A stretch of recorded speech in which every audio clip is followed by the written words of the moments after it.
Hello, folks, and welcome to another episode of the Cubs Line podcast. I'm Ryan Dunleavy, And I'm Ryan Zelensky.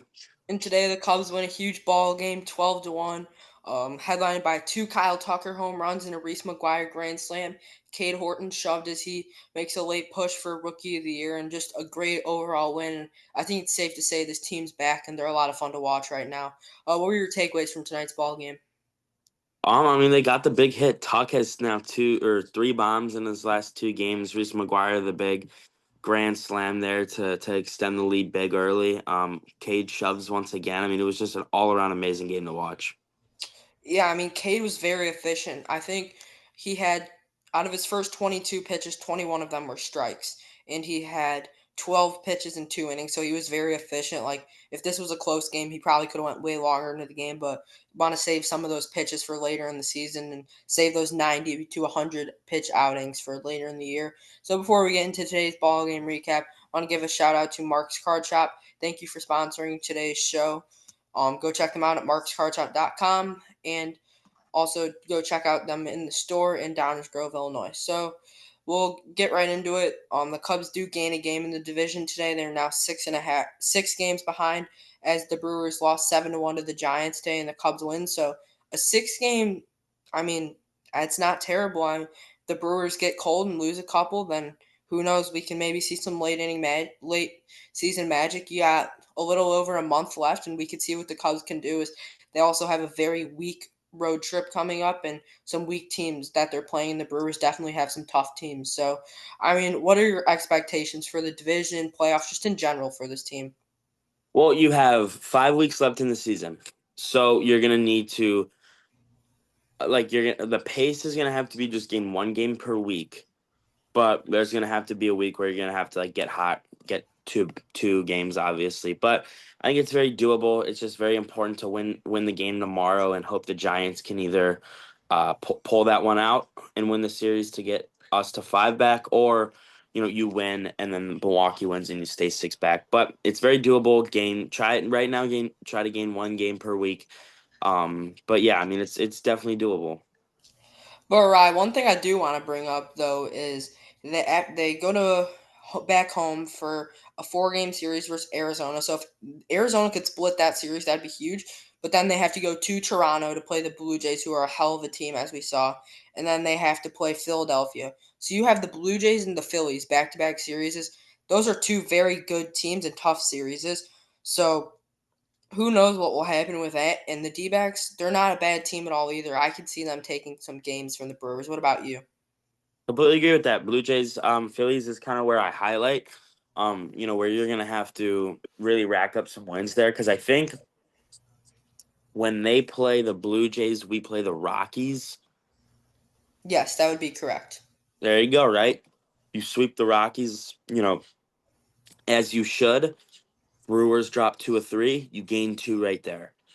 So I think that's definitely a possibility. And then with the Phillies, that's could possibly be another series loss. So there's definitely some tough opponents here. And yeah, like you said, Arizona, really good ball club. Let's hope they can take two there and split that one.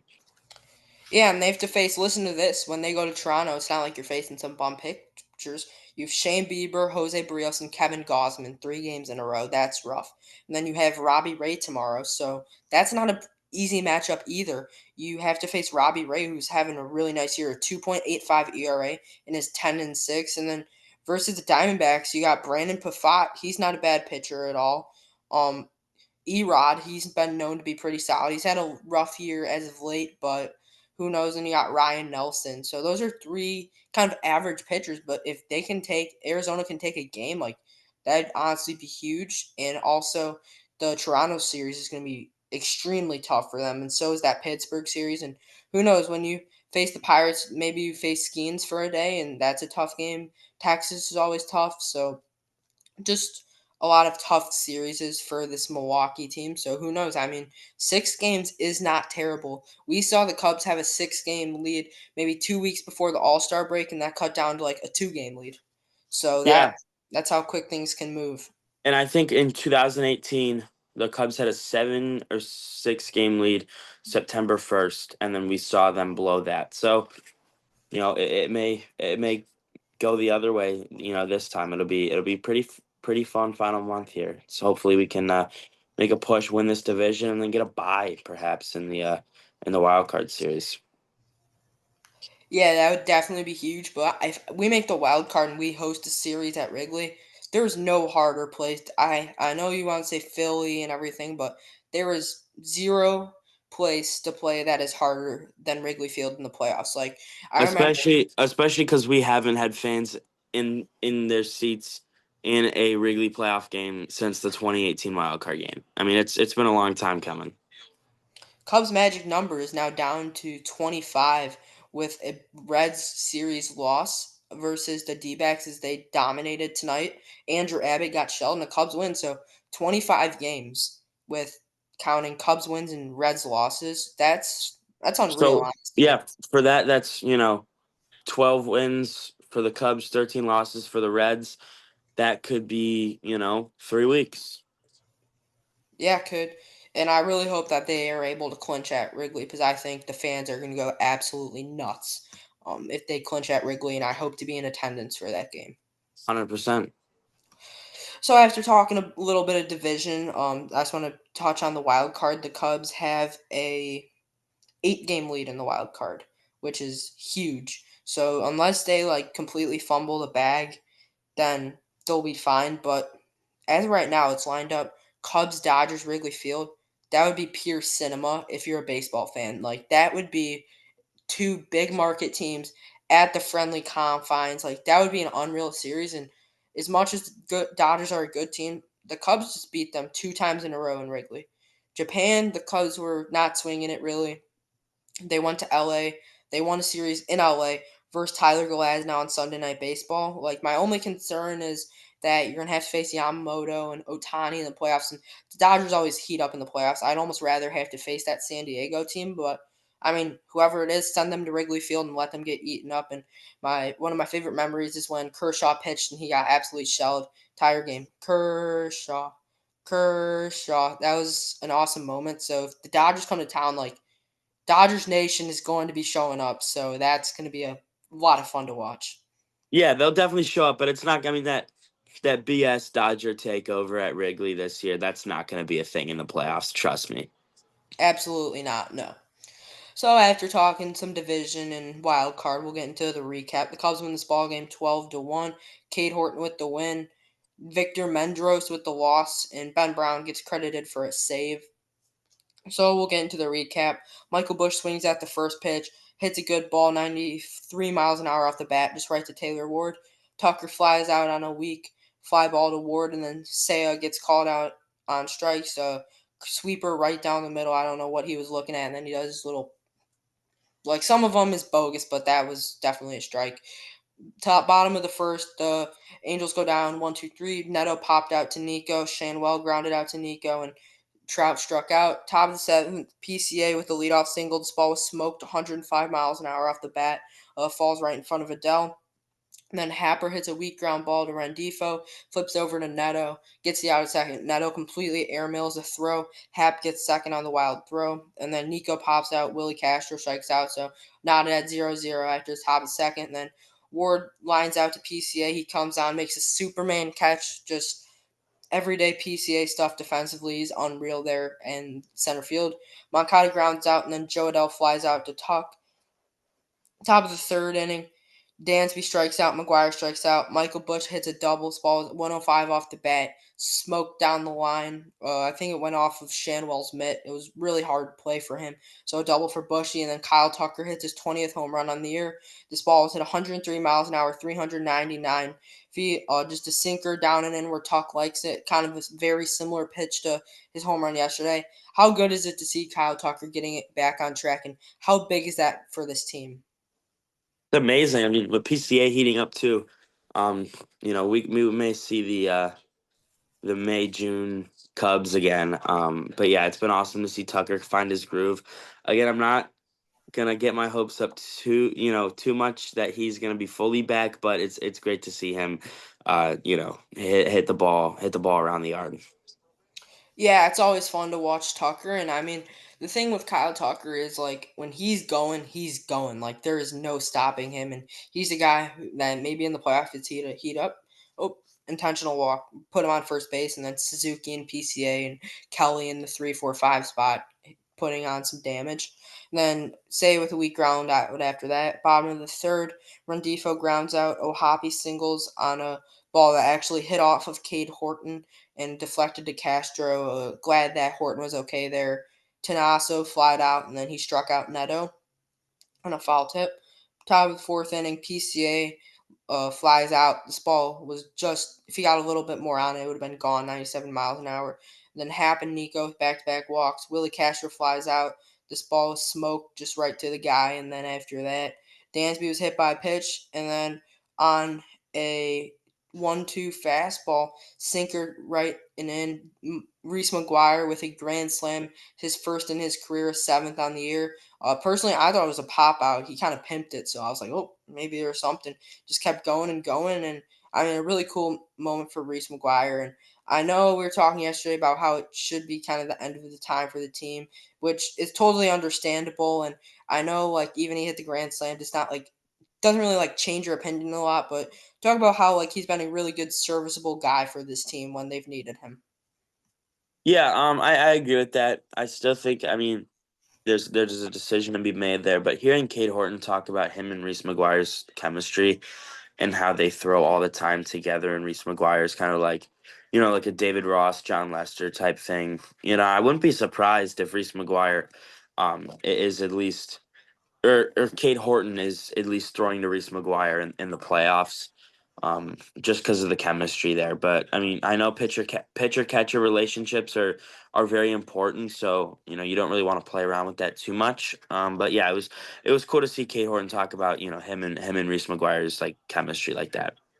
Yeah, it was cool to watch that interview from Hort, and then Michael Bush just misses another ball, just right to Taylor Ward. Bottom in the fourth, the Angels go down 1-2-3. Shenwell flies out, Trouty strikes out, and Ward flies out. Top of the fifth, how do you pronounce that? Jefferjohn. I Ryan think it's Jefferson yeah.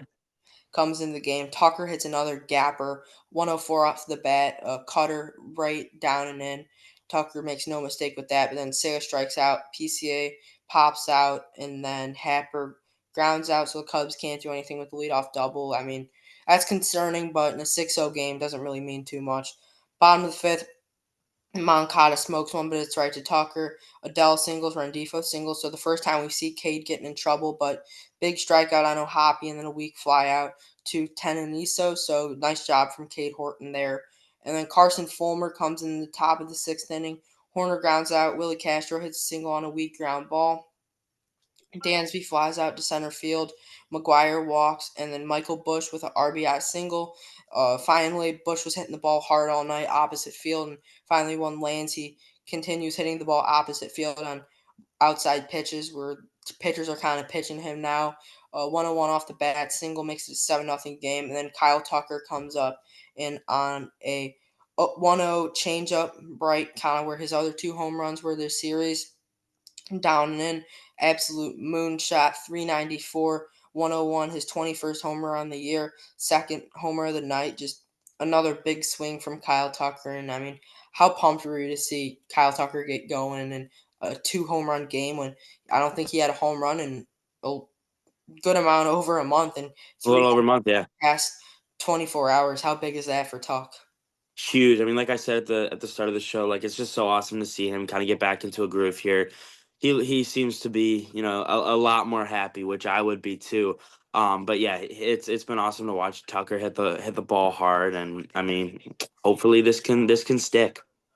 Yeah, I hope it can as well, and he can play like the MVP Tucker, put some pressure on the management, and then get a resign. I know, like it's like really hard with Tucker because I know he had a bad stretch, but he's such a good player. Like the Cubs really should resign him, and if Owen Casey is that good, you'll find a way for Owen Casey to play. My ideal thing, I know you guys might hate me on this, resign Tucker, find a way to trade Ian Happ, and then start Owen Casey in left field. Do you think that's like an absurd take at all, or no? I would have like 2 months ago, but no, I actually completely agree with that. I'm just concerned about paying Tucker too much, honestly. I agree with that because you could get some pitching, you could get a closer, you could get a lot with that money from Tucker, and you got Owen Casey. Personally, I think Tucker is a game changer when he's healthy. He wasn't healthy, and now you're seeing what he can do healthy. So I really do think you could re-sign him, and you should re-sign him as long as it's not crazy money.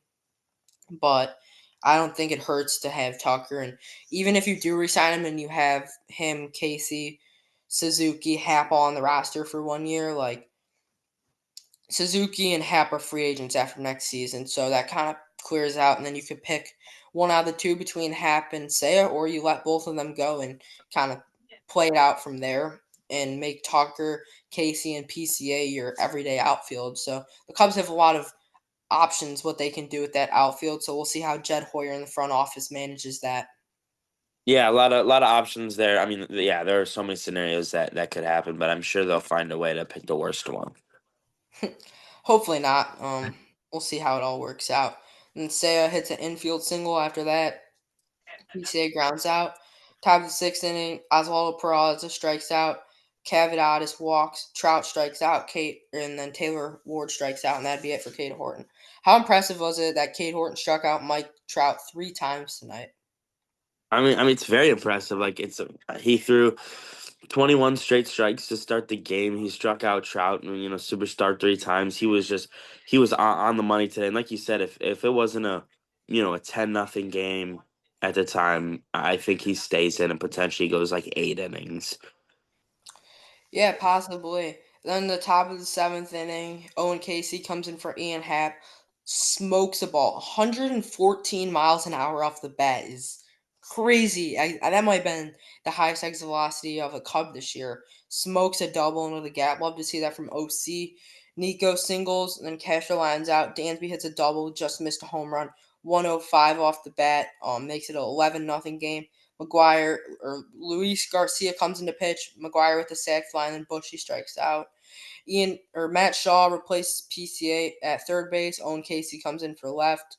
Willie Castro moves to center field, and then Ben Brown comes into the game, strikes out Moncada. Joe Adell has a home run, 387, 109 miles an hour, 29th home run of the year for Adell. And then Rendifo strikes out, Ohapi flies out. Top of the eighth inning, position player comes into pitch, Oswaldo Peraza. Cubs go down 1-2-3. Bottom of the eighth, Turner plays second base, or Turner at third, Matt Shaw at second base. They're kind of moving some things around. Um, Cavadis one out single, but besides that, nothing else. Owen Casey smokes a ball, but Ward makes a hell of a play. JT single, Castro single, and then Dansby double play. Top of the ninth, Ben Brown shuts it down, ground out, fly out. The Cubs win this ball game, 12-1. Do you think they're officially back? Oh yeah, I'm completely buying in right now. I'm sure that they'll find a way to screw this up and make me sad again, but right now, finally, the big 2-0, 20 games above 500, I believe for the first time this season. So finally, they're able to do that. But yeah, I think they're back. I think they're back into superstar form like they were earlier in the year. Yeah, so now we'll get into the pitching, and I have a couple questions with it. Ben Brown or Cade Horton gets the W. He's now 8-4 on the year. 6 innings pitched, 3 hits, no runs, no walks, one walk, 7 strikeouts. He's now at a 2.88 ERA. Do you think Cade Horton is in Rookie of the Year talks? Well, do I think he is? I just don't think so. But do I think he should be? Hell yeah. I mean, again, he's now at .49 ERA in his last 37 innings. He's given up 1 run in his last like 9 starts or something like that. So I think he needs to be, but I just don't think he currently is. Actually, he's the second guy, I believe, for NL Rookie of Really? the Year odds. I So saw something. Fox I Sports came out saw. with it. Or you go. Yeah, I saw something come out the other day where he was like sixth. Fox Sports has Drake Baldwin plus 160, and then it's Augustin Ramirez, Cade Horton, Jacob Mizorowski, Caleb Durbin, and then Warming Bellin. Baron Bell, so he's third. So I mean, even if he could finish in second or third, I think that'd be a big accomplishment. But Cade has a 2.88 ERA. Like, not enough people are talking about that. He's given up 2 earned runs since the All Star break, and he hands down earns a playoff start. 100%. He could even be in a game three wild card series. A winner go home game. Yeah, I agree with that, and I think Cade Horton is coming into a superstar, and I mean, hot take Cade Horton All Star next year. Would you? I have a question. Okay, so so right now Boyd or Shota game one. Like we'll talk wild card series. Boyd or Shota game one. It's got to be Shota.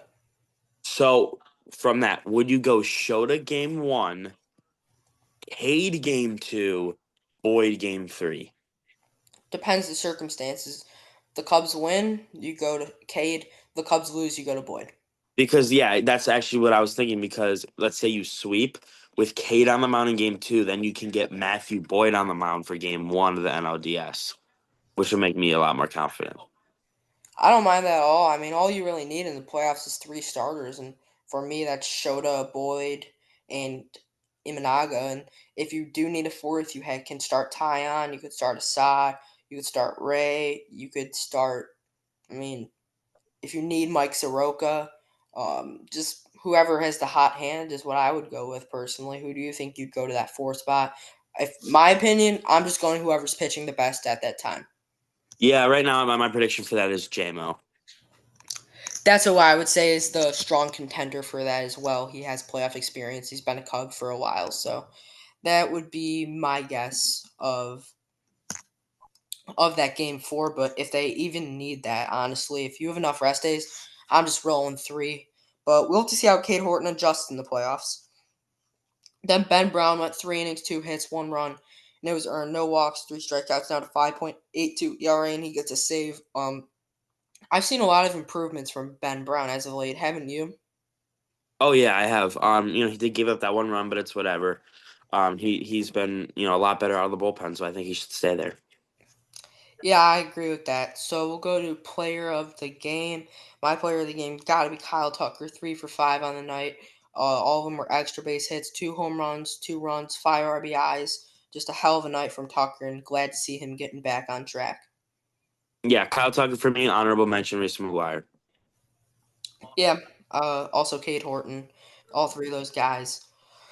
All right, so my first question would be um with this bullpen kind of like everybody's kind of fresh and stuff.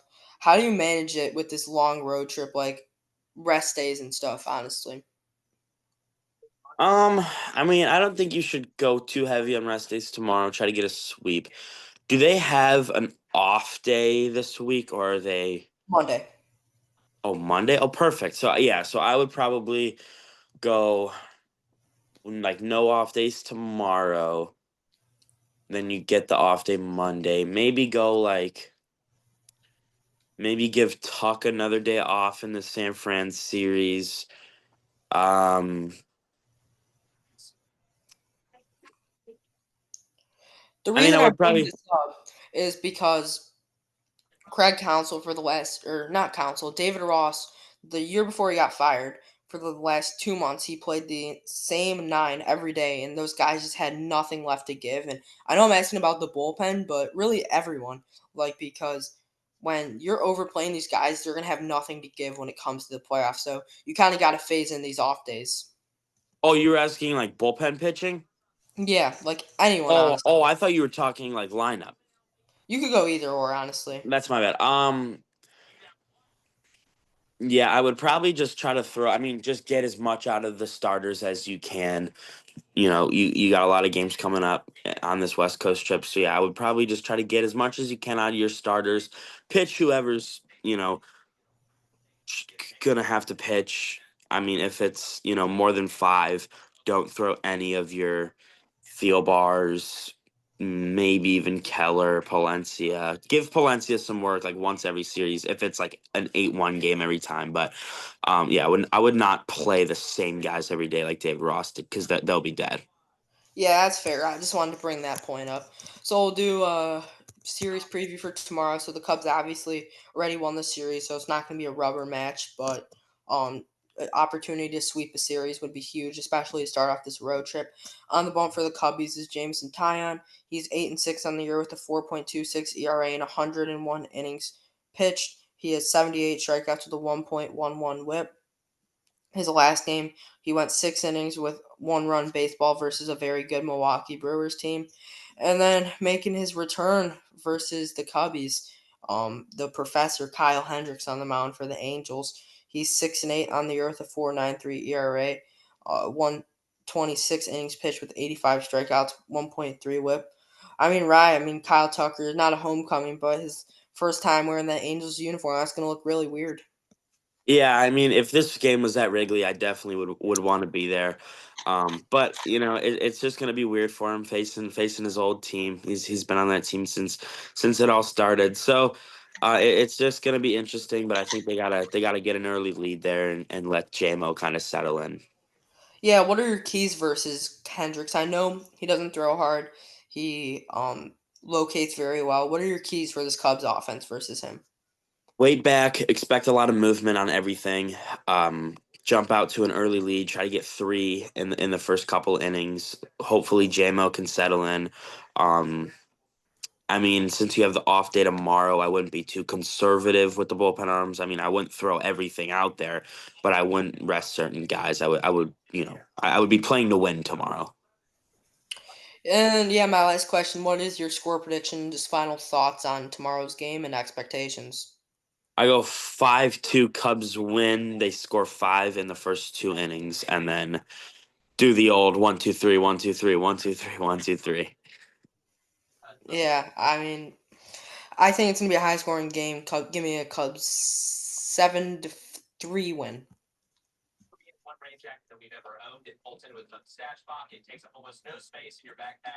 What about you? Um, yeah, like I said, probably 5-1 there, but I could definitely see a high scoring game. I just think I just think usually, after a big game like this, we usually don't come back and score like eight the next day. Yeah, in the back of my mind, I was thinking tonight, like, all right, save some of those runs for tomorrow. Yeah. So we'll get into around the MLB. So starting off, the White Sox beat the Twins 7-3, headlined by a Colson Montgomery grand slam and a Luis Robert solo shot. The Red Sox beat the Yankees 12-1. And I believe won 3 straight games versus the Yankees. I could be wrong, but Yeah, eight and nine this year. yeah. So the Red Sox in this 4 game series have won 3 games and look to sweep the 4 game series tomorrow. Red Sox scored 7 runs in the ninth inning. Crochet, Garrett Crochet struck out 11 in his dominating outing. The Blue Jays beat the Marlins in 12 innings. That was a good game. I watched it on MLB Network. Bo Bichette hit the go-ahead single late in the game, and this was a really fun game to watch. The Phillies beat the Nationals 6-4. The Phillies scored 5 runs in the fourth inning, including an Edmundo Sosa 3-run home run and an Aaron Nola win. I do want to talk about, though, Zach Wheeler out for the year. He was a Cy Young front runner and would have been their game one starter. How big of a loss is that for the Phils? Huge for them. I'm not gonna say that they're. I mean, it's definitely a huge hit, but I'm not gonna take anything away from that team. I still think they're a pretty big World Series contender. Yeah, I agree, but without Zach Wheeler, it's going to make things a hell of a lot tougher. The Tigers beat the Royals 4-2. Torkelson with a solo shot. Paddock shoved. The Pirates beat the Rockies 5-1. Andrew McCutcheon with a 2-run homer and Triolo with a 2-run homer. The Astros beat the Orioles 9-8. The Astros hit 3 home runs in the first inning. Walker with a 2-run shot late in the game. The Rangers beat the Guardians 10-0. Um, Jack Leiter with a career high 10 strikeouts he shoved. Adolis Garcia with a 2-run homer. The Giants beat the Brewers 7-1. Casey Schmidt with a 3-run homer and Logan Webb shoved. The Mets beat the Braves 9-2. The Mets slugged 6 home runs in their win versus the Braves with a Jeff McNeil multi-home run game. The D-backs beat the Reds 10-1. Lourdes Gurriel with a 2-run homer and Perdomo with a 2-run homer. Andrew Abbott got shoved, and we haven't seen or got rocked, which we haven't seen much of that this year. The Padres beat the Dodgers 5-1. Bogarts with the 2-run double. Laureano with a 2-run single. Nestor Cortez looked really good in his second Padres start.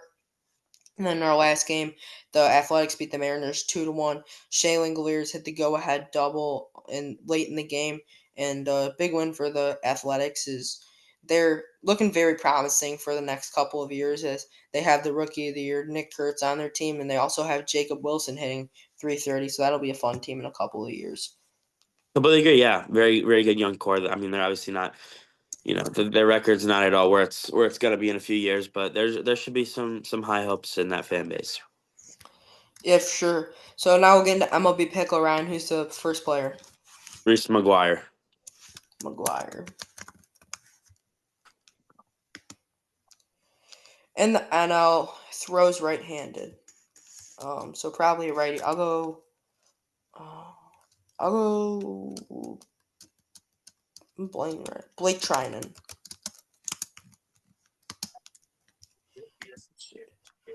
Not in the NL West. Righty. Go Wheeler. Just talking about him. In the NL East, starting pitcher, righty. Dude, Kodai Senga. All right. I did Strider, not him, before you said that. Senga. Not on the Mets. So Marlins, righty. Sandy. He's on Miami, a righty from the Dominican Republic.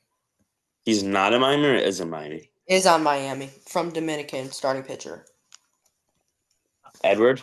Yeah, Edward, I was going to say. Nope, not Edward. I'm going to guess Yuri Perez. I think that's how you pronounce it. Yep, and your MLB Pickle Player of the Day is starting pitcher from the Miami Marlins, Yuri Perez. So now we will play Immaculate Grid. Played catcher, all-star. Cal Raleigh. I'll go Wilson Contreras. 30 home run season, all-star. Kyle Tucker. Sure. 200K season, all-star. Give me one. Kind of go with whoever, honestly. I'll go Scooball. 6 WAR season played catcher. I'll go Mike Piazza. 6+ WAR season with 30+ home runs. I'll go Aaron Judge. There we go. 6 WAR season, 200 Ks. I'll go out. Nolan Ryan. There we go. First round pick catcher. I'm going to go Henry Davis from the Pittsburgh Pirates. He was the first overall pick a couple of years. 30 home run season, first round draft pick. Kyle Schwarber.